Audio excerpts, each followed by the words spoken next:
Uh, Magandang araw mga kapatid. Maraming salamat sa ating lahat na nandito na naman tayo na magkasama-sama, magpapasalamat tayo sa Panginoon na muli naman tayong magkasama-samang lahat o parang magnilay-nilay sa pakikinig ng um, magagandang balita na hatid sa atin ng ating ang namumuno sa atin na si Brother Albert. Magagandang balita na galing sa ating Panginoong Hesus. Kaya maraming salamat mga kapatid sa pakikinig, sa pag-join at sa lahat ng mga nagsusubscribe at sa mga nakikinig. Maraming salamat sa inyong lahat at naway patuloy tayong makikinig at mag-subscribe dito sa gawain sa Church of God in Christ Jesus. Maraming salamat po Panginoon sa araw na ito dahil nandito naman po kami ng aking mga kapatid na muli mong pinagtipon-tipon Panginoon upang makinig kami ng inyong mga banal na salita. Maraming salamat po. Naway bigyan niyo po kami Panginoon lagi ng good health at ilayo niyo po kami Panginoon sa mga kapahamakan. Ngayon ay maraming salamat po Panginoon. At ngayon ay aking tinatawag si Sister Merle sa kanyang opening prayer.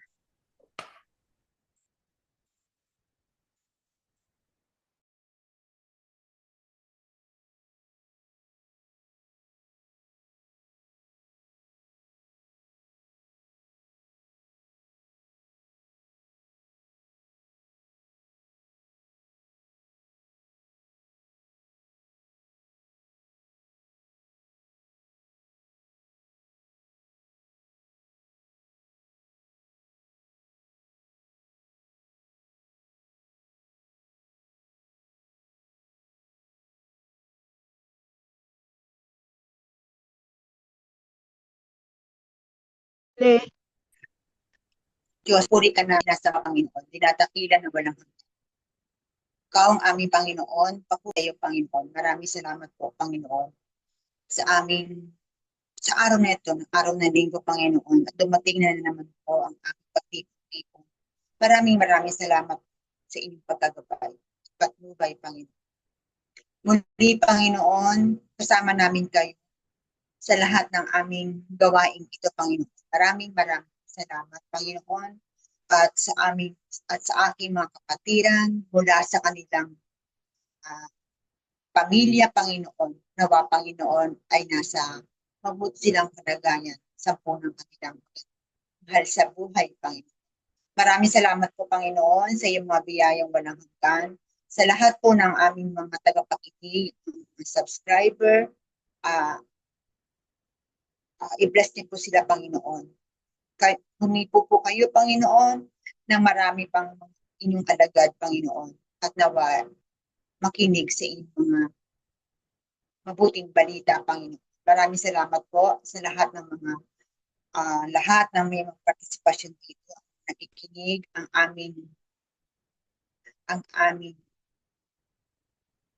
aming tagapaghatid ng balita na si Brother Albert, ang mag-IT, Panginoon, na bigyan niyo siya ng kaliwanagan at kaalaman, Panginoon. Maraming salamat po, Panginoon. Lord God, humihingi po kami ng kapatawaran sa lahat po ng aming pagkukulang. Nawa, Panginoon, hugasan niyo po kami, Panginoon. Banalan po, Panginoon. Nawa, Panginoon, pagkalooban niyo po kami. Maraming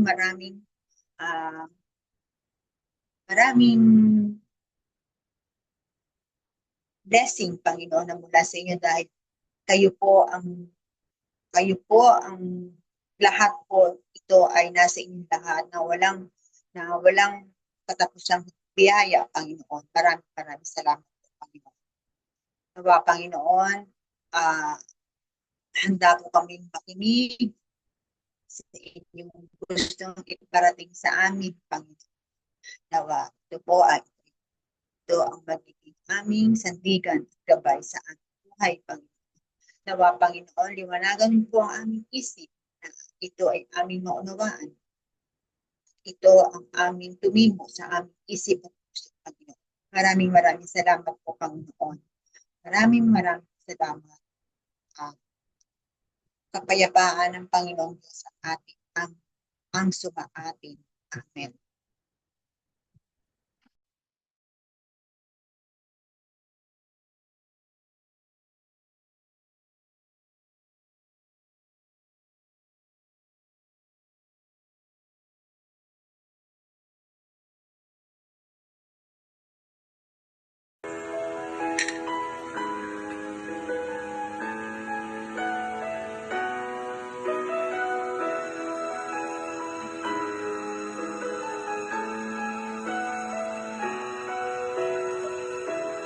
Our Father who art in heaven, hallowed be thy name.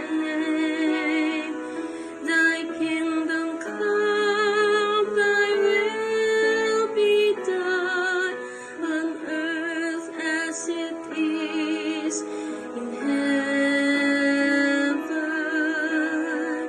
Give us this day our daily bread, and forgive us our trespasses,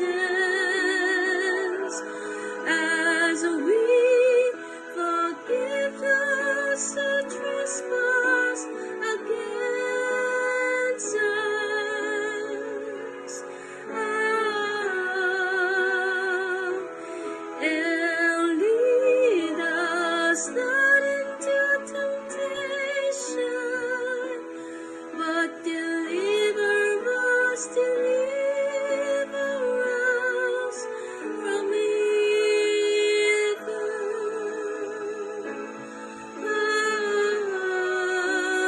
Amen.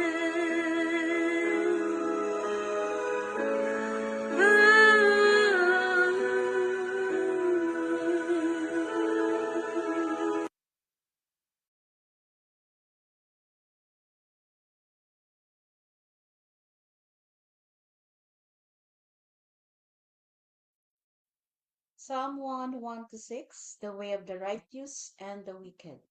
Blessed is the man who walks not in the counsel of the wicked, nor stands in the way of sinners, nor sits in the seats of scoffers. But his delight is in the law of the Lord, and his law he meditates day and night. He is like a tree planted by streams of waters, that yields its fruits in its season, and its leaf does not wither. In all that he does, he prospers. The wicked are not so, but are like chaff that the wind drives away. Therefore, the wicked will not stand in judgment, nor sinners in the congregation of the righteous. For the Lord knows the way of the righteous, but the way of the wicked will perish. Brothers and sisters, this is the word of the Lord. Thanks be to God.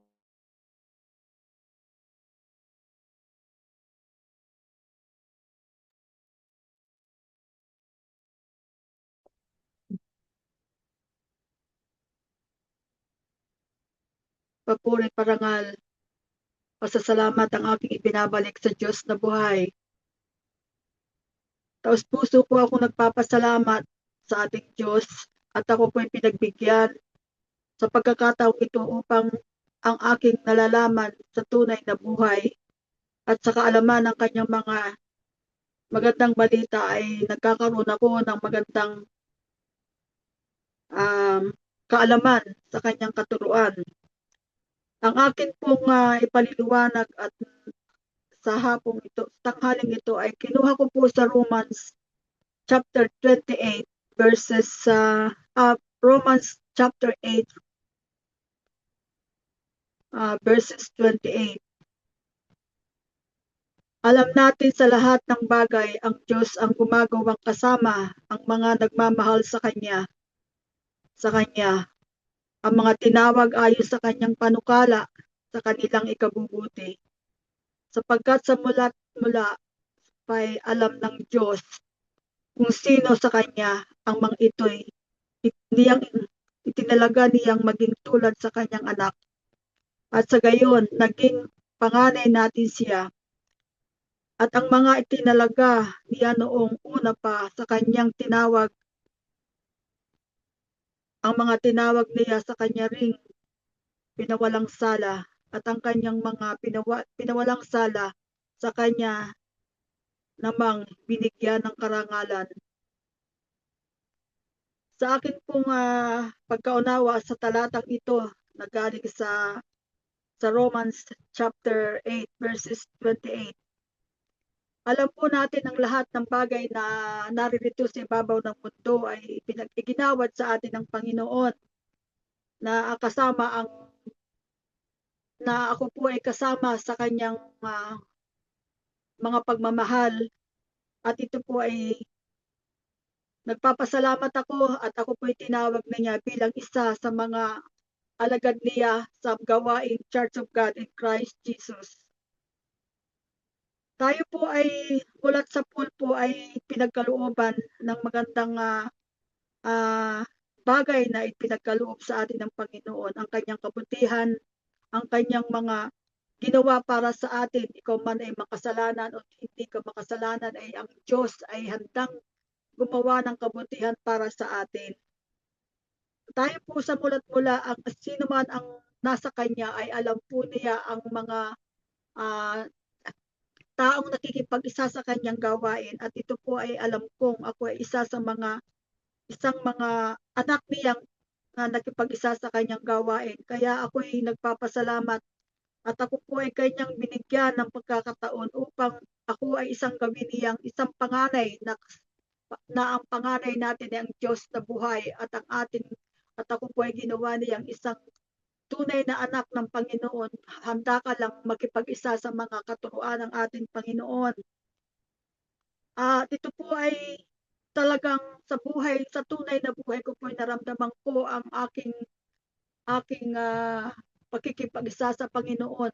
Hindi pa man ako noon nakikipag-isa sa Panginoon, ay naramdaman ko na ang mga bagay na ipinagkaloob sa atin ng Panginoon, dahil ako po ay naniniwala pero hindi po naniniwala ako pero hindi nangyayari sa ngayon, ay talagang ako'y tapat na naglilingkod. Ako po ay nagpapasalamat at sa aking pagtanda ay natututuhan ko ang lahat ng bagay na yung pala ang kabutihan ng Panginoon ay handang ipagkaloob sa atin, maging tapat ka lamang sa kanyang pagmamahal, sa ating pagmamahal. At ako po ay sa gawain ito ay nagkaroon po ako ng isang magandang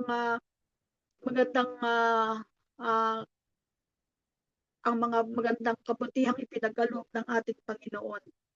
Kung nga ako po ay dumaan sa maraming mga pagsubok at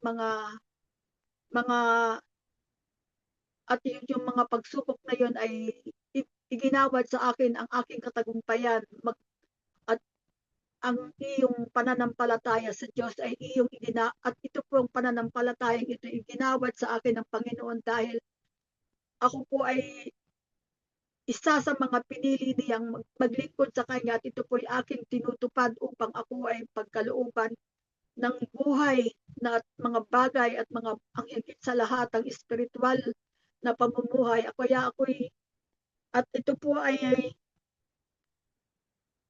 aking nakakamtan na sa kasalukuyan ang lahat ng mga nais kong mangyari sa aking buhay, sa aking pagtanda, sa aking mga ginagawa, ay kasama ko lagi ang Panginoon, at ang katagumpayan ko po sa aking buhay ay aking nakamtan. At ito po ay ang kanyang karangalan ay lagi kong itinataas, dahil alam ko na ang hindi ako mabibigo sa lahat ng mga pangangailangan ko sa buhay. Ang akin lang tinatandaan, may Diyos na isang dakila upang iyong mga kabutihan at ang mga lahat ng bagay, physical man o spiritual, higit sa lahat ang spiritual na pamumuhay, ay aking nakakamtan dahil patuloy akong naglilingkod. At ito po ay salamat sa Diyos, at aking hindi ko nakakalimutan, at patuloy akong gagawa ng kabutihan sa kapwa upang ang aking buhay ay bigyan pa ako ng mahabang buhay, upang ang lahat na ito'y makamtan ko sa kanyang na ako isang kapiling niya sa kanyang buhay. At ako po ay binigyan ng mga kapatawaran din sa aking mga pagkakasala dahil ako po ay, oo, tayo nga po ay lahat ay nagkakasala at makasalanan, pero ang lahat ng ito po ay iniiwasan ko ang kasamaan at ang lahat ng mga kasamaang ito ay ang lahat ay aking naiwasan at ang aking pananampalataya ang laging namamayani at lagi kong nasa sa isip na ang kabutihan ng Panginoon ay walang hanggan. Marami pong salamat sa inyong pakikinig. In Jesus' name, Amen.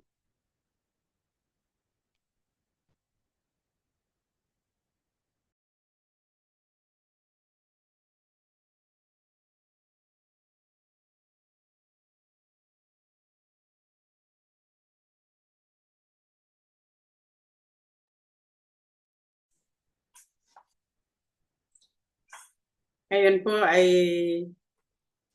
aking tinatawag si Brother Albert sa kanyang ipapaliwanag niya sa atin ang mga magagandang balita na galing sa ating Panginoong Hesus.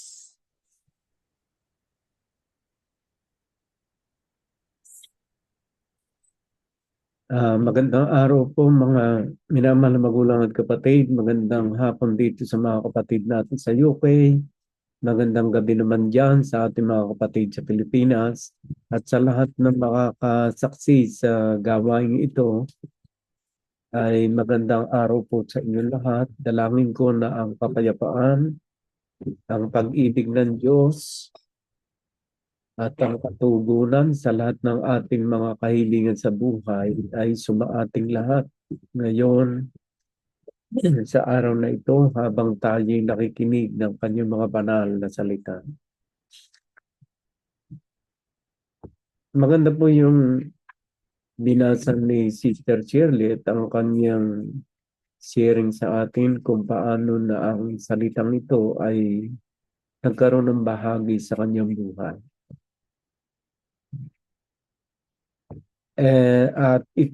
Ang kanya pong binasa dito sa aklat ng Roma chapter 8 verse 28 and the following. Ang sabi po rito, and we know that in all things God works for the good of those who love Him, who have been called according to His purpose. Lahat po ng bagay ay kumikilos para sa ikabubuti ng isang taong umiibig sa Kanya at tinawag ayon sa Kanyang mga plano sa ating buhay. Alam po ninyo mga kapatid,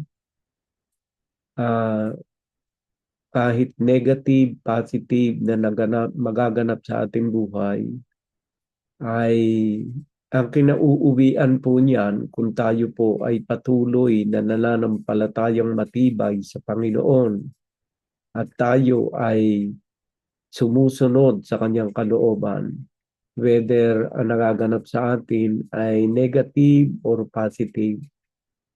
Nasabi ko pong negative kasi mayroong mga pangyari kung minsan sa ating buhay na hindi parang kanais-nais.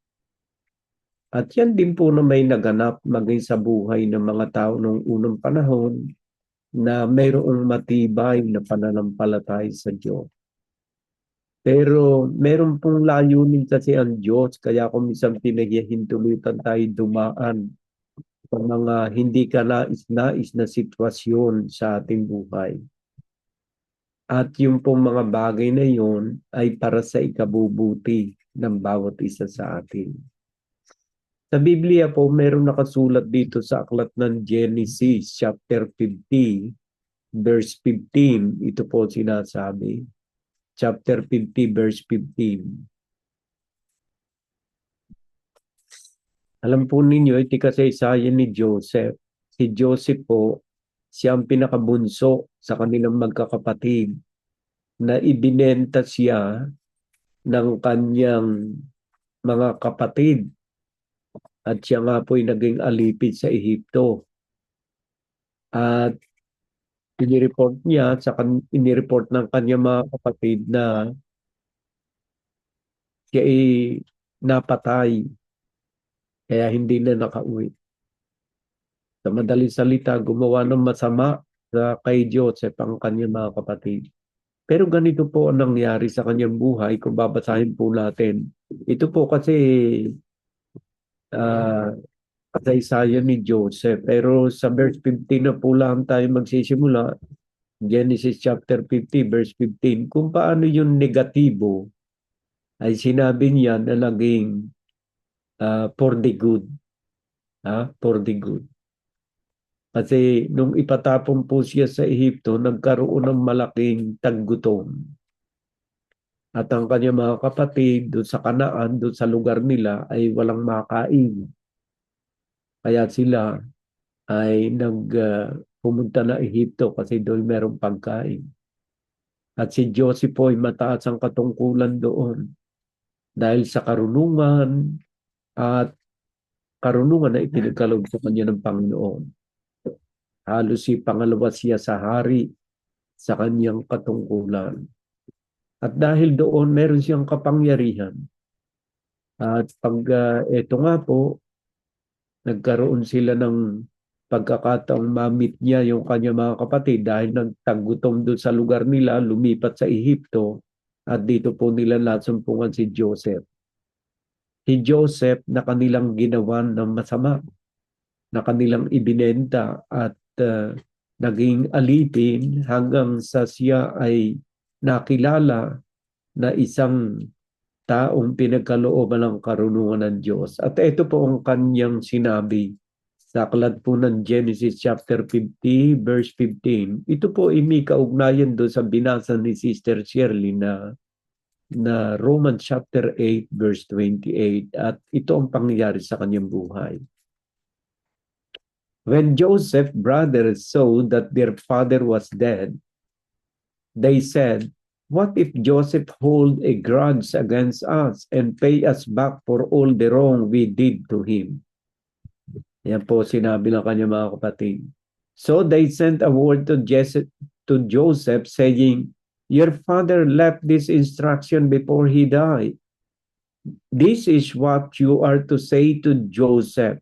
I ask you to forgive your brothers the sin and the wrongs they committed in treating you so badly. Now please forgive the sins of the servant of the God of your father." When their message came to him, Joseph wept. His brother then came and threw themselves down before him. "We are your slaves," they said. But Joseph said to them, "Don't be afraid. Am I in the place of God? You intended to harm me, but God intended it for good, to accomplish what is now being done, the saving of many lives. So then, don't be afraid. I will provide for you and your children." And he reassured them and spoke kindly to them. Ayan. So makikita po natin dito na sa kabila ng ginawa sa kanya, akin na pong senior cut kasi mahaba po yung istorya, ay sa kabila ng kanyang pangyayari sa kanyang buhay na maaari nating sabihin mga hindi ka nais-nais, hindi ka aya-ayang pangyayari, ay ipinagkaloob ng Diyos ang mga ganitong uri ng pangyayari sa kanyang buhay. Masakit sa pasimula, pero meron palang dakilang purpose ang Diyos. Na sabi niya dito, "You intended to harm me, but God intended it for good, to accomplish what is now being done, the saving of many lives." So makikita natin dito na meron palang purpose ang Diyos. Kaya kung minsan pala tayo dumadaan sa mga matitindi na mga pagsubok sa ating buhay. Kagaya po na nasabi sa inyo noong nakaraan, ang mabuti at masama ay parihong mayroong pinagdadaanan sa kanilang buhay. Ang kaibahan laang ng mga taong sumusunod, may pananampalataya sa Diyos, ay hindi siya naigugupo o naibabagsak ng mga pagsubok sa kanyang buhay.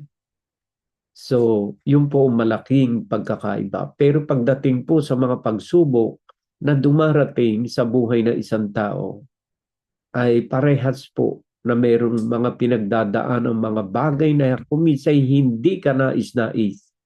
Pero ang pagkakaiba sa mga taong may pananampalataya sa Diyos, binibigyan ng Diyos ng pagkakataon o ng mga bagay na ganito ang isang taong matuwid dahil mayroong isang magandang layunin ang Diyos.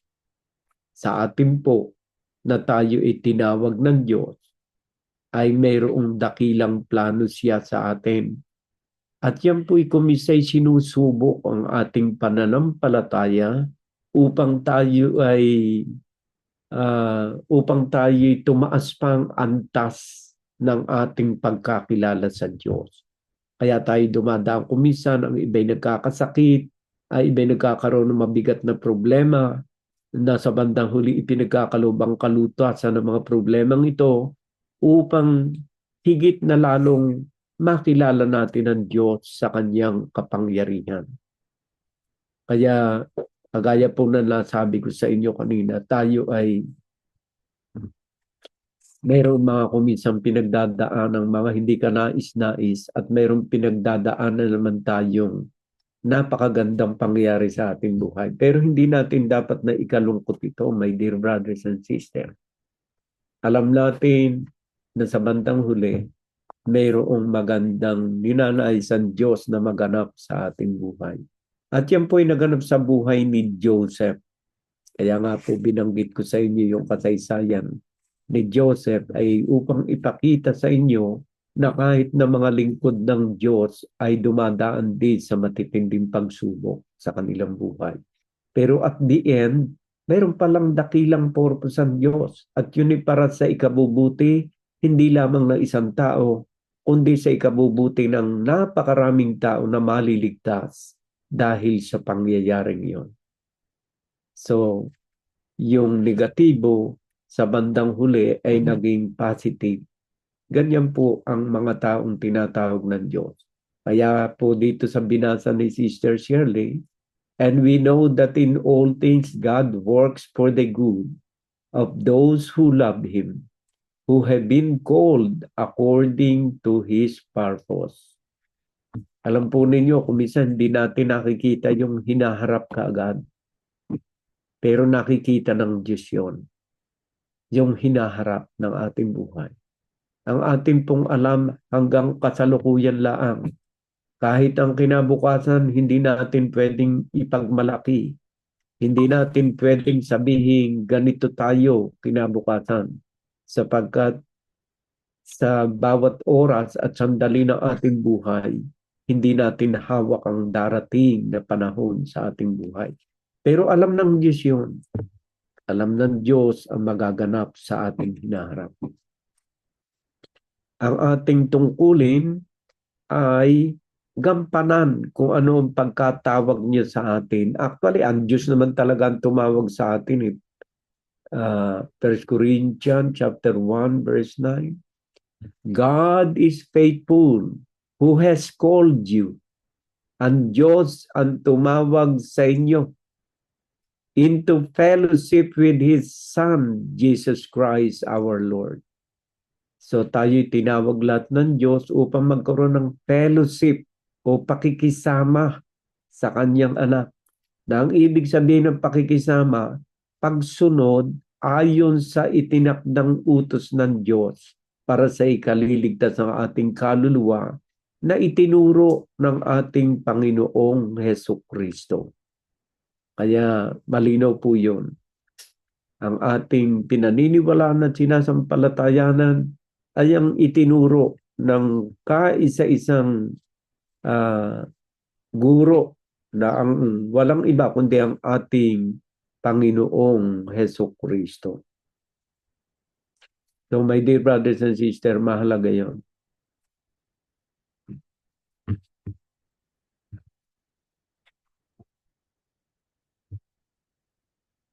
Yan po yung aking Balik ulit tayo sa Romans chapter 8, verse 28. For those God foreknew, He also predestined to be conformed to the image of His Son, that He might be the firstborn among many brothers and sisters. Tayo po ay tinawag ng Diyos para meron tayong isang modelo sa ating buhay ng pananampalataya. At yan po ay walang iba kundi ang ating Panginoong Hesukristo. Lalakad tayo ayon sa nilakaran ng ating Panginoon, ayon sa kanyang mga katuruan na ipinagkaloob sa bawat isa sa atin. Kaya yan po, malino po.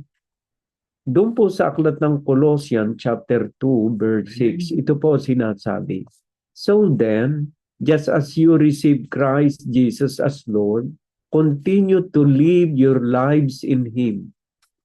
Yan po ang pagkatawag sa atin ng Diyos. Na tayo mag-conform to the image of His Son. At paano po tayo makaka-conform sa image of His Son, our Lord Jesus Christ? Ang sabi po rito, Colossians 2:6, So then, just as you received Christ Jesus as Lord, continue to live your lives in Him, rooted and built up in Him. Nakaugat sa Kanya at lumalago sa Kanya, strengthened in the faith as you were taught. Pinatatatag ang ating pananampalataya sa Kanyang mga katuruan, sa Kanyang mga commandments, sa Kanyang mga utos, and overflowing with thankfulness. At matuto rin tayong magpasalamat sa lahat ng Kanyang mga kabutihang itinuturo sa atin.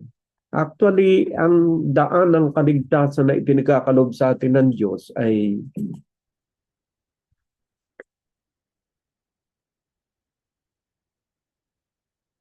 hindi pa man tayo ipinapanganak, nandun na yun eh. Wala lang tayong gagawin sa ating kapanahunan ngayon, kundi taliksikin ang hiwagang ito ng kaligtasan na malaon ng panahon na ibinigay na sa atin ng Diyos.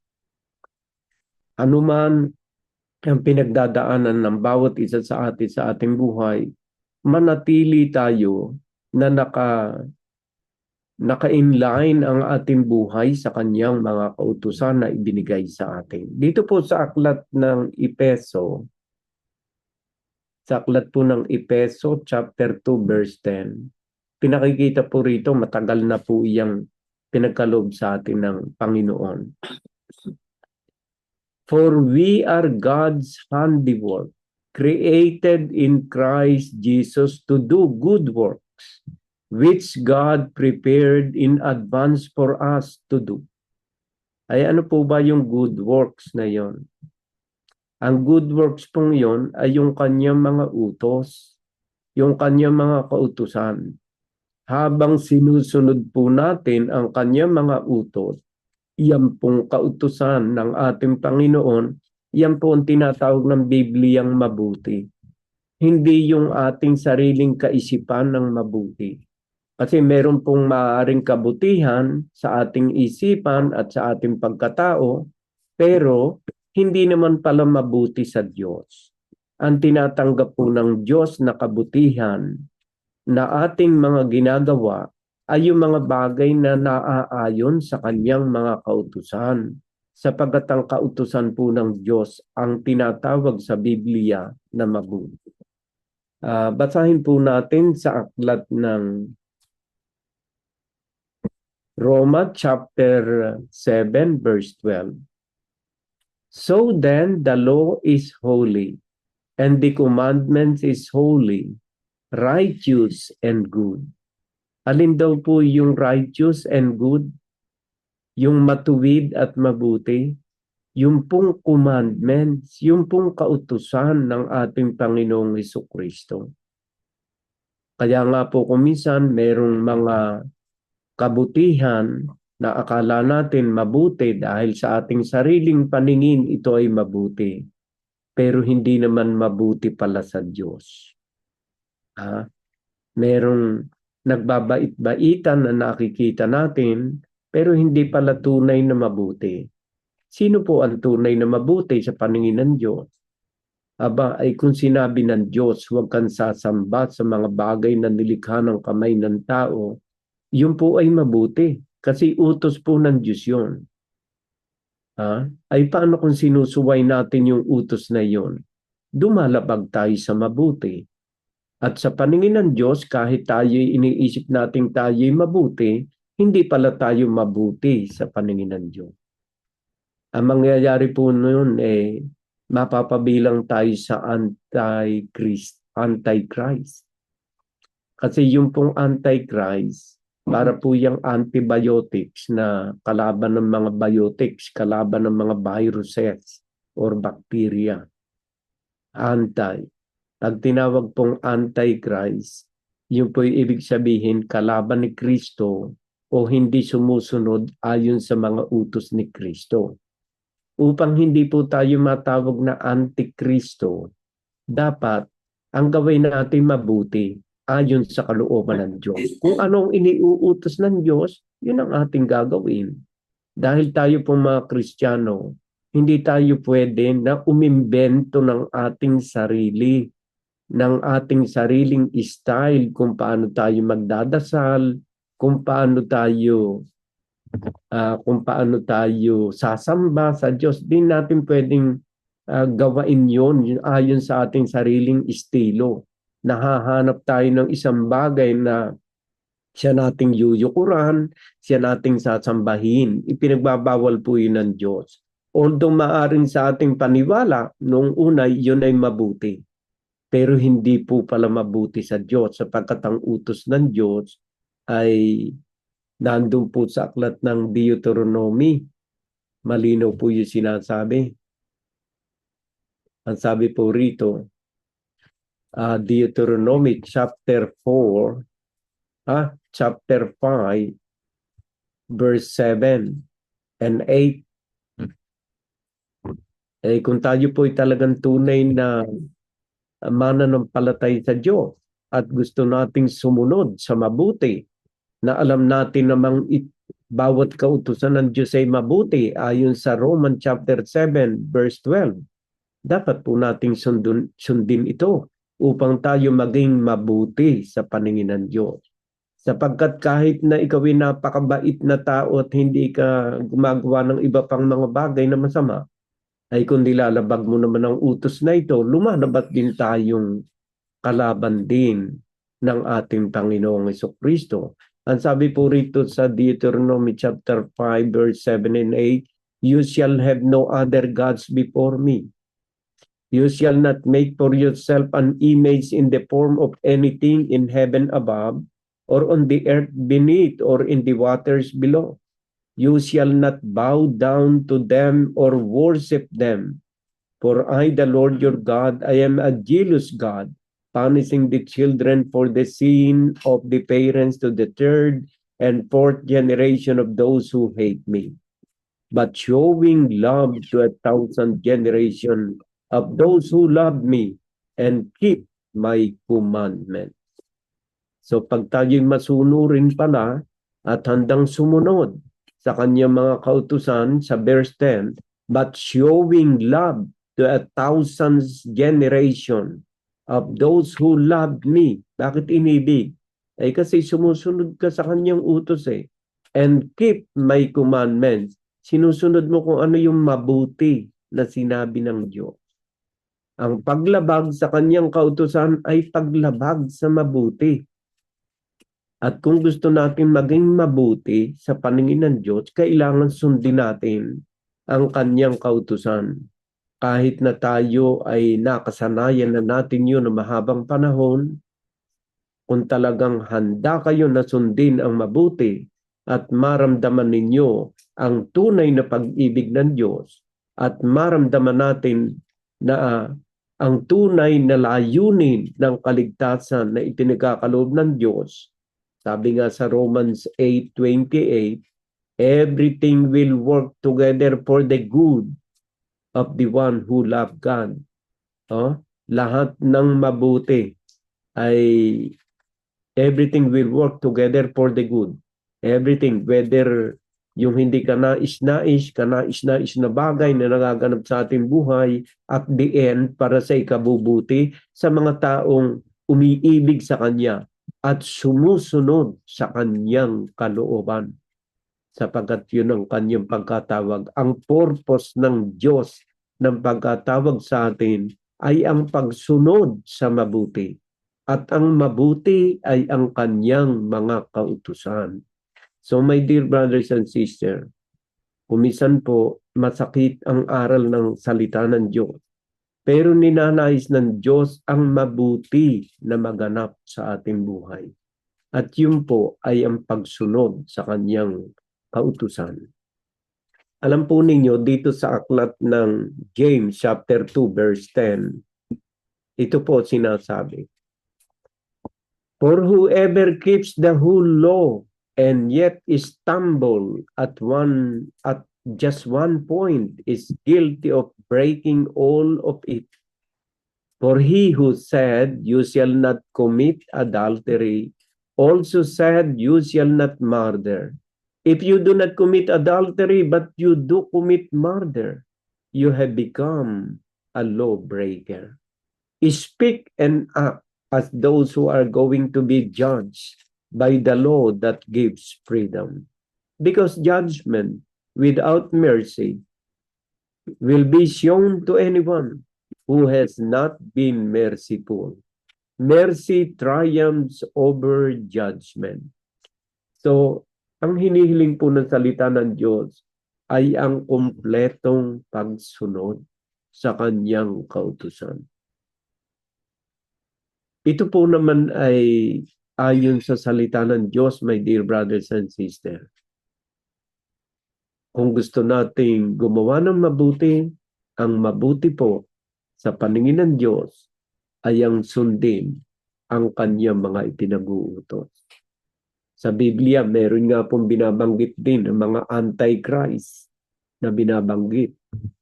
Ay, kuwan po kasi yun eh.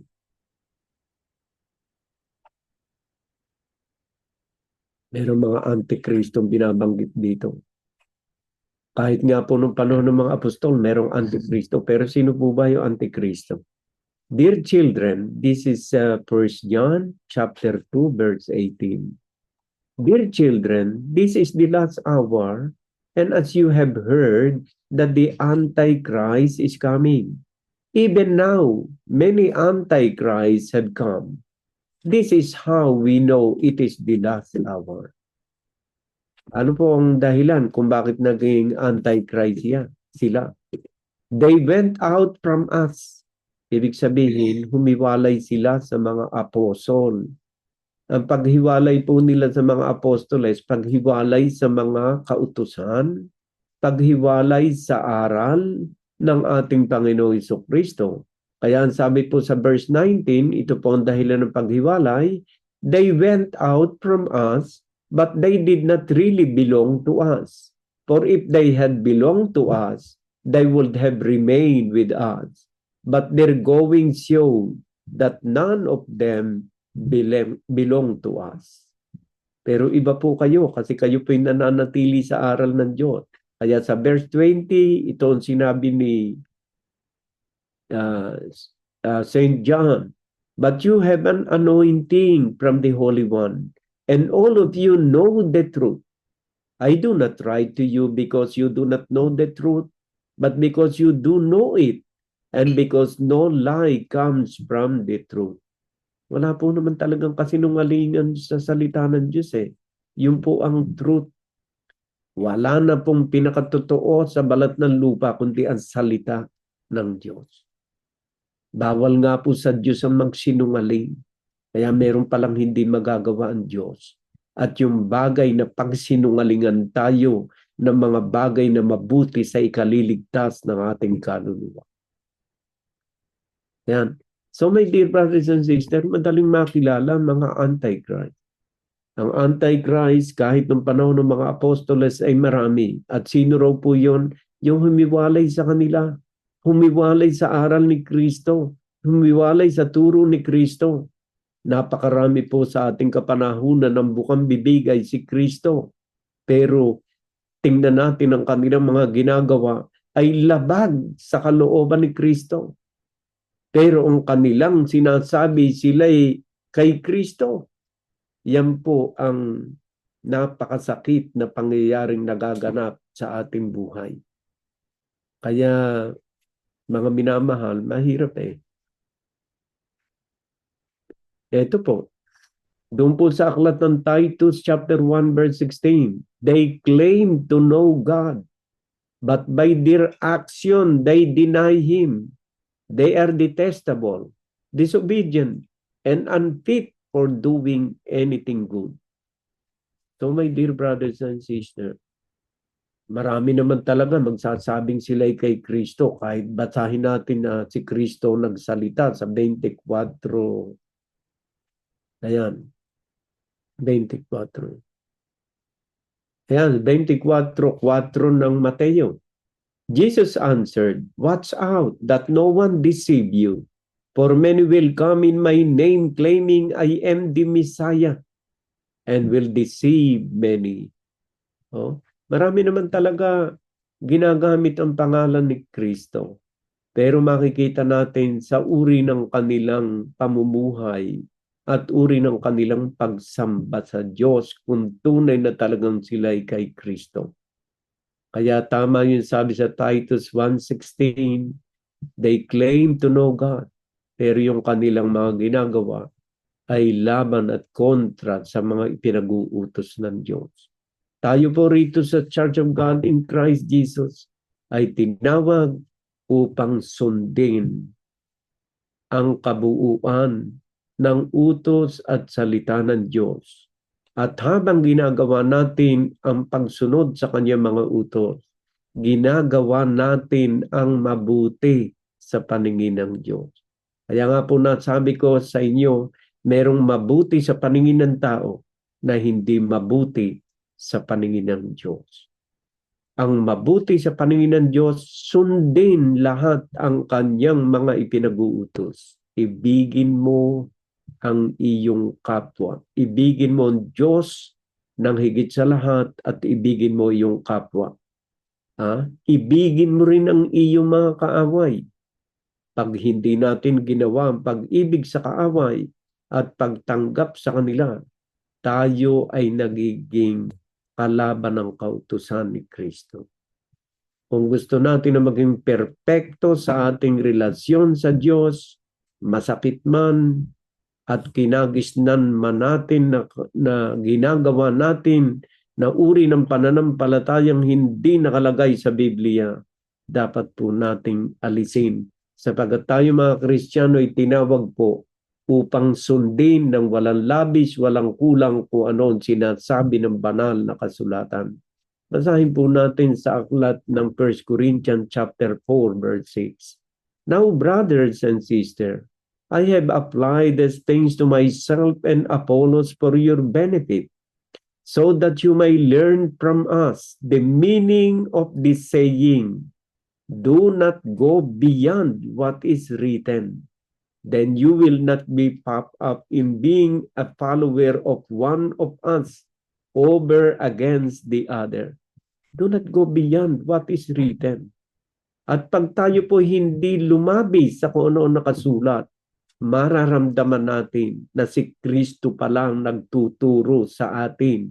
Hindi pala si Brother Albert ang nagtuturo sa inyo, kundi si Kristo. At walang dapat na ipagmalaki si Brother Albert sapagkat siya ay tigapaghatid lamang ng salita ng ating Panginoon Jesucristo na siya dapat na luwalhatiin at kilalaning tigapagligtas ng ating kaluluwa. So my dear brothers and sisters, hindi ako ang dapat na makilala at hindi ko ipinipreach ang aking sarili sapagkat ako naman po ay hindi naman dapat ko i-preach ang aking sarili. Kagaya nga po ng ginawa rin ng mga apostol. Basahin po natin sa aklat ng 2 Corinthians chapter 4 verse 5. Ito po sabi ni Saint Paul nung siya nangangaral. For what we preach is not ourselves, but Jesus Christ as Lord, and ourselves as your servant for Jesus' sake. So si Saint Paul po, napuspos talaga ng banal na espiritu ng kanyang kapanahunan. Hindi niya ipinagyayabang ang kanyang sarili. For what we preach is not ourselves, but Jesus Christ Lord, as Lord, and ourselves as your servant for Jesus' sake. So, para din pong ako, ako'y lingkod lamang. Ang dapat na ating kilalanin ay ang ating Panginoon Jesucristo sapagkat siya po ang tunay na nagpipreach sa inyo. Habang binabasa ko ang kanyang mga salita, si Kristo mismo ang nagsasalita sa bawat isa sa inyo. At kung siya nagsasalita sa bawat isa sa atin sa pamamagitan ng pages of the Bible o verses of the Bible, kailangan nating sundin siya kung ninanais natin na tayo makagawa ng mabuti sa ating kapwa. Ito po yung pagkatawag sa atin ng Panginoon na kagaya ng binasa ni Sister Shirley sa aklat ng Romans chapter 8 verse 28. Ito po ang layunin ng pagkatawag sa atin. Ang ating taliksikin ang mga banal na salita ng kasulatan at ating maisabuhay sa pang-araw-araw ng ating buhay. Huwag nating imimiss kahit na isang maliit na kautusan ng Diyos sapagkat ito'y maganda ang magiging resulta sa ating buhay. Everything will work together for the good of the one who really follow and love God, who really follow the commandments of God. Mabuti ang magaganap sa buhay ng isang tao. Bakit po? Kasi kasama natin ang Diyos sa ating buhay. Every time na tayo ay masunurin sa ating Ama sa Langit, sa ating Panginoon Jesucristo, parang kasama natin siya. Parang kasama natin siya na tayo hawak sa kamay. Ginaguide tayo ng kanyang banal na espiritu sa pamamagitan ng kanyang banal na salita. At ang guidance ng Panginoon ay patungo sa kabutihan, patungo sa buhay na walang hanggan. Ang mga pinagdaanan ni Sister Shirley ay isang patunay na hawak ng Diyos ang kanyang kamay dahil sa kanyang pananalig at pananampalataya at pagsunod sa kanyang kautusan na sa gitna ng mga hindi kaaya-ayang pangyari sa kanyang buhay, maging sa gitna ng karamdaman, ay patuloy siyang hinahawakan ng Diyos. Pero merong malalim na layunin ng Diyos sa mga nagaganap sa buhay ng ating kapatid. At ito ay para sa ikabubuti niya at sa pagkakaroon ng magandang relasyon sa Diyos sa pamamagitan ng pagsunod niya sa kanyang kalooban at sa kanyang mga banal na salita. Kagaya rin ng bawat isa sa atin, tayo rin ay dumadaan sa mga bagay na hindi ka nais-nais sa ating buhay. Pero huwag itong magpapahina sa ating pananampalataya. Patuloy tayong magtumibay sa pagkapit sa ating pananampalataya sa pag-asa na hindi tayo pababayaan ng Diyos. Tapat ang nangako sa atin at kailanman ay hindi niya sisirain ang kanyang pangako sa bawat isa sa atin. Mahal tayo ng Diyos at hindi niya tayo pababayaan. So my dear brothers and sisters, nawa ang mga salitang ito ng Diyos ay makapagbigay sa atin ng magandang inspirasyon sa ating buhay. Inspirasyon na tayo'y patuloy na sinasamahan ng Diyos. Maging ito man ay sa panahon ng mga negative na nagaganap sa ating buhay, hahantong din tayo sa mga positibong tunay na kahulugan ng ating buhay sa ating pananampalataya sa Kanya. Nawa ang kapayapaan at ang pag-ibig ng Diyos na napakalawak ang kahiwagaan at ang kapangyarihan ang siya laging maghari sa bawat isa sa atin ngayon maging sa mga darating na panahon ng ating buhay. God bless you all.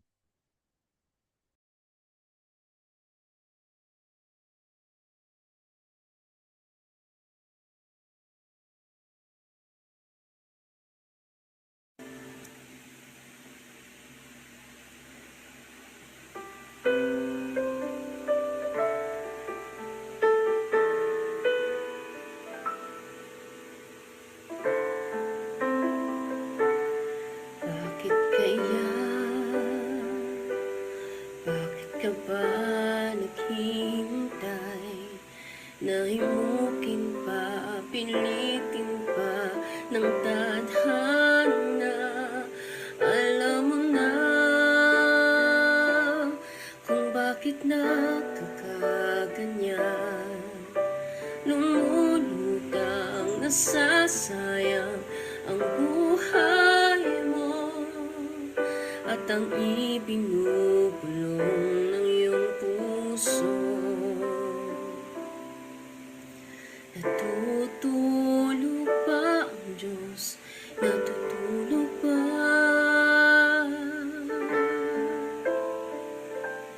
At ikaw may kaagad sumusuko, konting hirap at munting pagsubok lamang. Bakit ganyan? Nasaan ang iyong tapang? Natutuwag, nawawalan ng pag-asa, at iniisip na natutulog pa. Tutulog pa ang Diyos? Natutulog pa?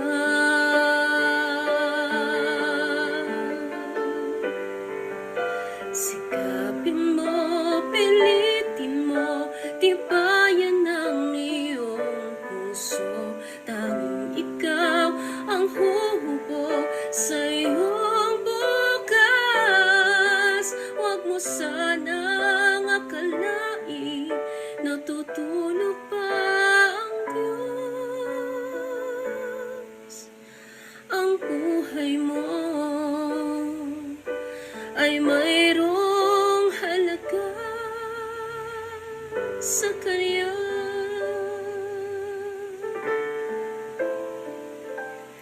Bakit nga ba na ikaw ay maghintay, nahimukin at pilitin ka ng tadhana? Gawin mo na kung ano ang nararapat. Magsikap ka at magtiwala sa may kapal. Nakahanda ang Diyos sumalalay sa'yo.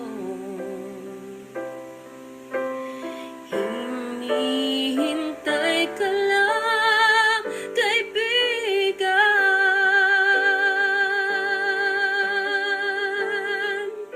Sikapin mo, pilitin mong tibayan ng iyong puso. Tanging ikaw ang huhubog sa iyong bukas. Huwag mo sanang akalain natutulog pa ang Diyos. Ang buhay mo ay mayroong halaga sa Kanya.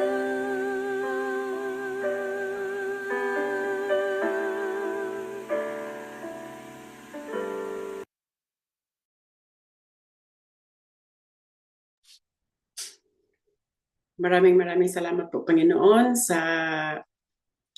aming pagtatapos, Panginoon, sa pakikinig ng inyong mga banal na salita, Lord. Maraming salamat po, Lord, sa lahat ng mga biyaya, Panginoon, na aming natatanggap, Lord, sa buong isang linggo, Panginoon. At maraming salamat din po, Lord, sa lahat ng good health, Panginoon, na binibigay ninyo sa amin, Lord. Naway bigyan niyo pa po kami, Panginoon, ng mas marami pang good health, Panginoon, at mas mahaba pang buhay, Panginoon, at mas marami pang mga kaalaman, Panginoon, na aming matutunan, Panginoon, sa pamamagitan ni Brother Albert, Lord. Maraming salamat po, Lord, sa inyong paggabay sa amin, Panginoon, at naway bigyan niyo pa po kami, Panginoon, ng more blessings, Panginoon, upang more blessings, Panginoon, at naway mas marami pa kaming makapagtrabaho kami ng maayos, Panginoon, para sa aming mga pamilya, para sa aming sarili, Panginoon, at nang makatulong din po kami, Panginoon, sa aming kapwa, Panginoon. Lubos-lubos po, Panginoon, ang pasasalamat ko, Panginoon. Naway biyayaan mo, Panginoon, at bigyan mo lagi ng good health ang lahat ng mga partisipasyon, Panginoon, sa gawain ito, Panginoon. Sa lahat ng mga nagsusubscribe, Panginoon, at sa mga magsusubscribe pa lang, Panginoon, naway dadami kami, Panginoon, na makapagyaya pa kami, Panginoon, ng mas marami pang mga kaluluwa, Panginoon, na makikinig ng inyong mga banal na salita, Panginoon. At naway bigyan niyo rin po, Panginoon, ng magandang kalusugan, Panginoon, ang aming mga pamilya, Panginoon, ang mga kapatid namin sa Pilipinas, Panginoon, at sa kung saan mang dako ng mundo, Panginoon. Naway lagi niyo kaming gabayan at proteksyonan, Panginoon, sa lahat ng aming mga desisyon, Lord, sa lahat ng aming mga gagawin, Panginoon. At ako po'y muling nagpapasalamat, Panginoon, sa lahat ng mga kaalaman, Panginoon, na binibigay ninyo sa amin, Panginoon, sa sa good health lagi, Panginoon, na binibigay ninyo, Lord. Lord, itinataas ko rin po sa inyo ang aming mga amo, Panginoon, na pinagkukuhanan namin, Panginoon, ng aming ikinabubuhay, Panginoon. Naway gabayan at proteksyonan niyo po silang lahat, Panginoon, at bigyan niyo po sila, Panginoon, ng good health, Panginoon. Pati na po, Lord, itinataas ko rin po sa inyo ang lahat po, Panginoon, ng may mga sakit sa oras na ito, Panginoon. Naway hipuin niyo po sila, Panginoon, ng inyong makapangyarihang kamay, Lord. Pagalingin niyo po sila, Panginoon. Pati na po, Lord, ang lahat ng mga taong mga dumadanas ng gutom, Panginoon. Kayo na po ang bahala sa kanila, Lord, na promoteksyon, Panginoon, nang maibsan po ang kanilang mga gutom, Panginoon. Pati na po, Lord, ang lahat ng mga taong nasalanta ng mga kalamidad, Panginoon, nasalanta ng mga gira, mga sunog, Panginoon, at mga lindol, Lord, mga baha. Naway lagi niyo po silang gabayan at proteksyonan, Panginoon, nang makaahon sila, Panginoon, sa kanilang mga naranasan na hirap, Panginoon. Lord, itinataas ko rin po sa inyo ang aming bansang Pilipinas, Panginoon. Naway matigil na, Panginoon, ang kinakaharap na mga problema, Panginoon, sa aming bansa, Lord. At gabayan niyo po lagi, Panginoon, ang aming presidente, Panginoon, upang magawa niya, Panginoon, ng maayos ang kanyang tungkulin, Lord, at ma-guide niya, Panginoon, ang mga mas mababa sa kanya, Lord. Naway lahat po sila, Panginoon, magkakaisa, Panginoon, upang malutas po, Panginoon, ang problema na kinakaharap sa aming bansang Pilipinas, Panginoon. Pati na po, Lord, itong bansa na aming kinatuntungan, Lord. Naway palagi niyo rin po silang i-bless, Panginoon, gabayan niyo po, proteksyonan niyo lagi, Panginoon, itong bansa namin kinatuntungan, Lord, dahil dito po kami, Panginoon, kumukuha ng lakas at panghanap buhay, Panginoon, para sa aming mga mahal sa buhay, Panginoon. Maraming salamat po, Panginoon, sa lahat ng inyong kabutihan, Panginoon, at naway hanggang sa susunod na linggo, Panginoon, kami po ay muling magkasama-sama, Panginoon, ng aking mga kapatid na nakikinig ng inyong mga banal na salita, Panginoon. At naway may sa puso namin, Panginoon, ang bawat yugto na ibinabahagi ni Brother Albert sa amin, Panginoon, na inyong mga banal na salita, Lord. Tulungan niyo po kami, Panginoon, na maging matibay ang paniniwala namin, Panginoon, at ng aming mga pamilya, Panginoon.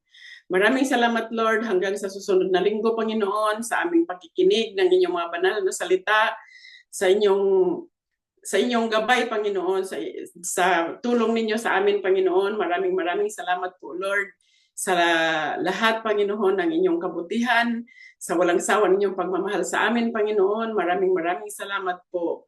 In Jesus' mighty name I pray. Amen.